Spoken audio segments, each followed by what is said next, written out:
Αυτή είναι η ολοκαίνουργια Αλφα Ρωμαίο Τάνελ και, ναι, ήρθε με αρκετή καθυστέρηση στο πάρτι των SUV. Πρόκειται για το πρώτο compact SUV της Alfa, περίπου 10 χρόνια μετά την Audi Q3 και 12 χρόνια μετά την πρώτη BMW X1. Μπορεί αυτό να μην σε ενοχλεί αν βαρέθηκε στα SUV, όμως για την οικονομική επιβίωση της Alfa, είναι πολύ σημαντικό. Η Τάνελ καλείται να κουβαλήσει το βάρος μιας νέας εποχής για τη μάρκα. Και ως λάτρης της Alfa Romeo, ομολογώ πως ελπίζω να είναι κάτι περισσότερο από απλά ένα ακόμη SUV. Στο εμπρός μέρος, η Τάνελ ξεχωρίζει. Η χαρακτηριστική προβολής LED, με το μοτίβο 3x3, δανείζονται έμπνευση από την Alfa SZ, χαρίζοντας της μια ξεχωριστή φωτεινή υπογραφή. Τη νύχτα, αν τη δεις τον καθρέφτη να πλησιάζει, θα την αναγνωρίσεις αμέσως. Η κλασική τρίγωνη μάσκα σκουντέτο βρίσκεται εδώ πιο έντονα τονισμένη, αυτή τη φορά ως ξεχωριστό κομμάτι και όχι ενσωματωμένη στον προφυλακτήρα όπως τα άλλα μοντέλα. Στο πλάι, η Τάνελ συνεχίζει με στυλ. Οι ζάντες τηλεφώνου παραμένουν ένα αγαπημένο design της Alfa και δείχνουν υπέροχες, ειδικά στις 19 ίντσες της έκδοσης Veloce. Στον καθρέφτη ξεπροβάλλει διακριτικά η Ιταλική σημαία, μια όμορφη υπενθύμηση της καταγωγής. Και από κάτω, η λεπτή γραμμή GT που ξεκινάει μπροστά και συνεχίζει μέχρι το πίσω μέρος, παραπέμπει στη θρυλική Giulia της δεκαετίας του 60. Πίσω, η Τάνελ δεν είναι το ίδιο εντυπωσιακή, όμως εξακολουθεί να τραβάει τα βλέμματα. Τα φώτα 3x3 επανεμφανίζονται, συνδεδεμένα μέσω μιας φωτεινής λωρίδας που διατρέχει όλο το πλάτος. Ξεχωρίζει και η λεπτομέρεια στο παράθυρο, μια καμπύλη σχεδίαση που θυμίζει τη θρυλική 8, Si Campita Isian. Το ονομάζουν WSP, γιατί έρχεται και σχηματίζει μια αιχμή πάνω από το σήμα της Alfa Romeo. Μια ακόμη πινελιά που δείχνει ότι εδώ δόθηκε προσοχή. Μπαίνοντας μέσα, η πρώτη εντύπωση είναι εξαιρετική. Η ποιότητα των υλικών είναι υψηλή, ιδιαίτερα στην έκδοση Veloce που δοκιμάζουμε. Τα καθίσματα είναι ντυμένα με δέρμα και φέρουν ραμμένο το λογότυπο της Alfa Romeo στα προσκέφαλα. Υπάρχουν ακόμη λεπτομέρειες χρωματικής προσωπικότητας, με μεταλλικά ένθετα και επιλογές έγχρωμης ραφής, όχι σε αυτό το αυτοκίνητο, αλλά διαθέσιμες για όποιον θέλει να προσθέσει σποραίσθηση. Το infotainment είναι μια μεγάλη αναβάθμιση. Πλέον βασίζεται σε Android, διαθέτει οθόνη αφής 10 και 25 ιντσών και είναι πολύ εύχριστο. Η απόκριση είναι άμεση, η εμφάνιση καθαρή και σύγχρονη. Επιπλέον, μπορείς να προσαρμόσεις την αρχική οθόνη με widgets, να ελέγχεις το όχημα από app και υπάρχει μέχρι και συμβατότητα με Amazon Alexa.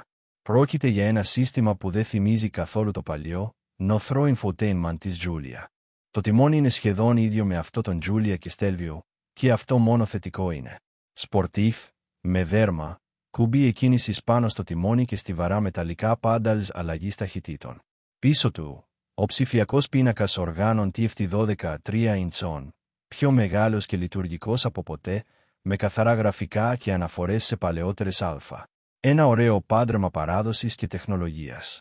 Στο πίσω μέρος, οι επιβάτες έχουν αρκετό χώρο για το κεφάλι και τα πόδια, δύο ψηλοί ενήλικες θα βολευτούν άνετα. Ωστόσο, 3 επιβάτες θα στριμωχτούν λόγω της κεντρικής τούνελ μετάδοσης. Σε σύγκριση με το BMW X1, η Τάνελ προσφέρει λίγο λιγότερο χώρο, αλλά δεν πάβει να είναι ικανοποιητική για τα δεδομένα της κατηγορίας. Ο χώρος αποσκευών φτάνει τα 500 λίτρα ίδιος με τον ανταγωνισμό και παραμένει σταθερός είτε διαλέξεις υβριδική είτε plug-in έκδοση.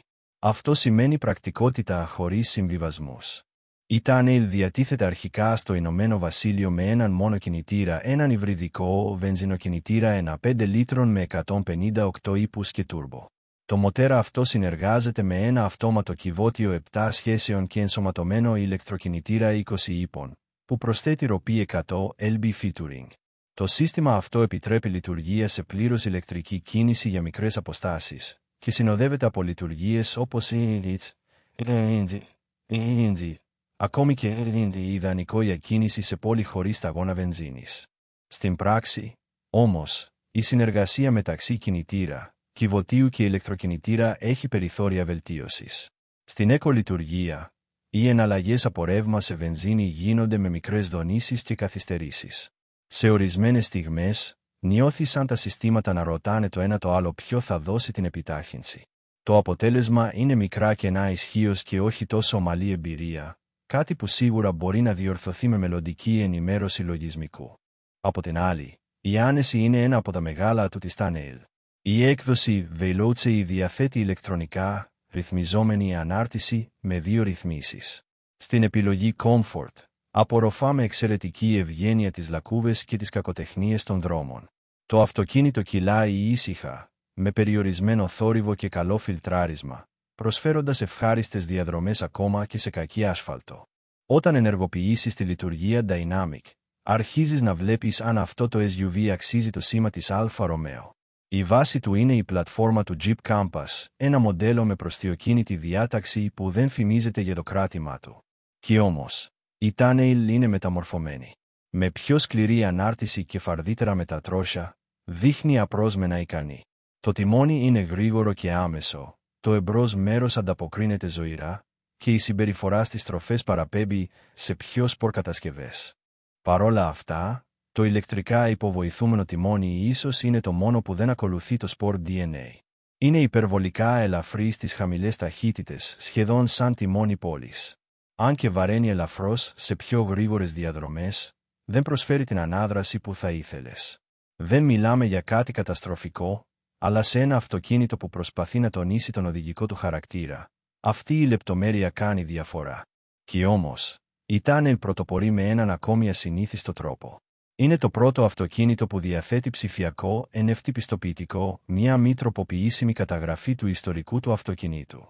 Αυτό σημαίνει περισσότερη διαφάνεια στις μεταπωλήσεις, αξιοπιστία στο ιστορικό συντήρησης και ενδεχομένως μεγαλύτερη αξία στο μέλλον. Η Tunnel είναι η απάντηση της Alfa Romeo σε μια αγορά που κυριαρχείται από Γερμανούς ανταγωνιστές. Και ναι, είναι όμορφη, οδηγείται με άνεση και έχει εσωτερικό που σε κερδίζει.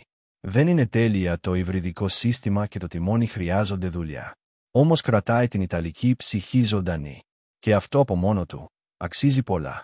Η καλύτερη εκδοχή της Tunnel ίσως είναι ακόμη μπροστά μας, αλλά το ξεκίνημα είναι υποσχόμενο.